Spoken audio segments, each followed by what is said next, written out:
What is going on, y'all? My name is John, and this is Facemask Fantasy, bringing you new fantasy content every day right here on this channel. So if you have not subscribed already, please hit that button. And before I get into it, I just got to let y'all know that we are rolling out live streams. We have a live stream every Sunday at 10 a.m. to go over start-sit questions pre-kickoff, and we have a stream every Tuesday at 6:30 p.m. to go over everything that happened in last week's games and to go over waiver options before the waiver deadline early Wednesday morning. So tune in with us every Sunday and every Tuesday throughout the season, and hopefully we can help you win your fantasy leagues. But without further ado, let's get into some fantasy talk. And ESPN's Adam Schefter reports that Derrick Henry may have suffered a season-ending foot injury during Sunday's 34-31 win over Indianapolis. Henry is undergoing an MRI today to determine the full extent of the damage. And there's a chance that we won't know much more about this injury until the first injury report of the week is released on Wednesday. But this is really unfortunate news. I really hope he's all good and this is just a scare. Let's hope if he's absent for any amount of time, it's just a short recovery timetable for whatever he's dealing with, because honestly, he's the most exciting running back in the league right now, and it's not even close. But if this report is to be believed and Derrick Henry is dealing with a season-ending injury, who picks up the slack in this offense for however long he's out? Well, Darrynton Evans was just placed on IR, and it is his second IR stint of the season, and he's most likely destined to be out until the 2022 season, so he is not a factor. The biggest winner here of this situation, and I hate to frame it that way, but let's be real, it is. The biggest winner here is Jeremy McNichols. Jeremy McNichols most recently caught 8 of 12 targets for 74 yards, adding 11 yards on his one carry in the Titans' Week 4 loss to the Jets. But that had more to do with the team being without A.J. Brown and Julio Jones and Anthony Ferkser than the team wanting to get McNichols involved on a week-to-week game plan to that extent. That Week 4 outing is about all he's done this year of note, outside of a short receiving touchdown in Week 3. Henry's passing down back just hasn't had the value this year in a world where Henry is averaging 2.5 targets per game himself, more than ever before. McNichols has been around the league since 2017, and he was originally drafted by the Bucs in the 5th round, and he bounced around the league, spending time with the Niners and the Colts until he found a home with the Titans in 2020. He's currently 25 years old, and last year in 2020 he had 47 rushes for 204 yards and 1 touchdown on the ground, along with 12 catches on 17 targets for 55 scoreless yards through the air. Highly touted coming out of college in 2017, McNichols amassed 4,294 yards from scrimmage over the course of his 3-year college career, with 2,183 of those yards coming in 2016, his senior season. He handled 351 touches, and 27 of those found the end zone in his final season. He's got great athletic measurables. He ran a 4.49 40-yard dash and had a 3-cone drill time of 6.93. He's 5'9", 214 pounds, has a 31.8 BMI, which bodes well for his ability to be a 3-down back for however long Henry is out. With his plus pass catching chops, I could see him being a high-end RB2 for however long Henry is out, with how this team historically leans on its running backs. Now, I know that has a lot to do with the fact that Derrick Henry is a guy that you can lean on from an offensive perspective. He can be your whole offense. Now, no running back is going to come in and approximate what Derrick Henry's been able to bring to the table, but Jeremy McNichols is next man up. He's versatile, he's durable, and the options behind him are Kari Blasingame and Dontrell Hilliard and Mekhi Sargent. Mekhi Sargent has 2 rushes on the year so far, and he's currently on their practice squad. Dontrell Hilliard has 4 rushes on the year thus far, and he's also currently on the Titans practice squad. So McNichols should carry a significant workload moving forward with that minimal competition behind him for touches while Henry is out. Now, Blasingame and Hilliard and Mekhi Sargent aren't bad pickups as dart throw RB4s, just in case the news on Henry turns out to be bad. It's better to prepare for the worst than expect the best. In Dynasty, especially, a speculative ad on one of these guys, if you miss out on a McNichols, if you have the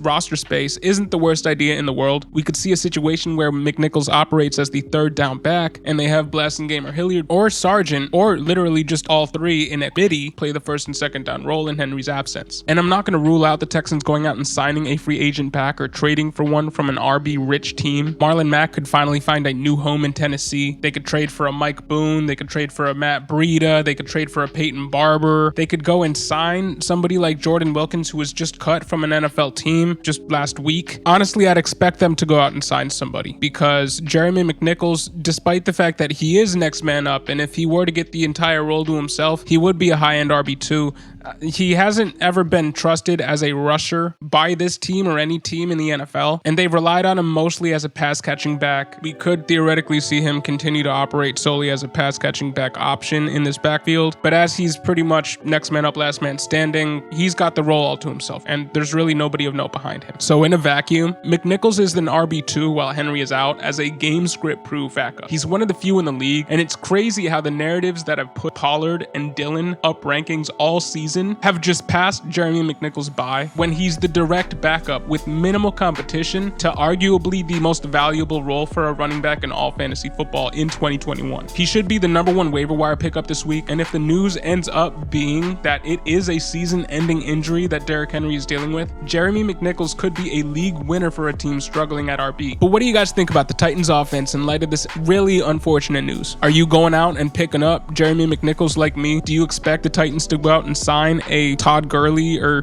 go out and trade for a Marlon Mack in light of this news? Put your thoughts in the comments section below. My name is John with Facemask Fantasy, bringing you new fantasy content every day right here on this channel. So if you have not subscribed already, please hit that button. Thank you for listening and have a great day.